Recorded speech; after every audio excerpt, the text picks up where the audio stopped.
Hello అండి. నిన్న Sunday evening బయటికి వెళ్దామనేసి అనుకునేటప్పుడు ఎక్కడికి వెళ్దాం అంటే బీచ్‌కి వెళ్దామని చెప్పి అన్నారనమాట. సో, బీచ్‌కైతే వెళ్ళటం అయితే జరిగింది. అక్కడికి వెళ్ళేటప్పటికి చాలా రద్దీగా ఉంది. వైజాగ్‌లో ఉన్న వాళ్ళందరూ కూడా ఇక్కడే ఉన్నారని అనిపించిందనమాట. ఈ బీచ్ మీకు ఆల్రెడీ ఐడియా వచ్చినట్లుంది. బీచ్ పేరు రిషికొండ అండి. వైజాగ్‌లోని మనకి చాలా ఫేమస్ అనమాట ఈ బీచ్ అనేది.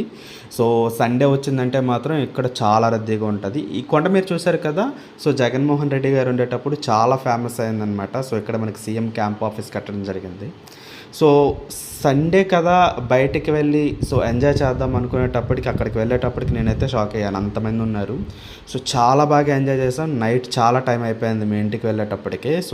ఆల్మోస్ట్ 10:30, 11 వరకు కూడా అక్కడే మేము స్పెండ్ చేయడం అయితే జరిగిందనమాట. వైజాగ్ వచ్చి ఎంజాయ్ చేయాలి అనేసి అనుకున్నట్లయితే నేను ఖచ్చితంగా ఈ ఏరియానైతే మీకు తప్పకుండా సజెస్ట్ చేస్తానండి.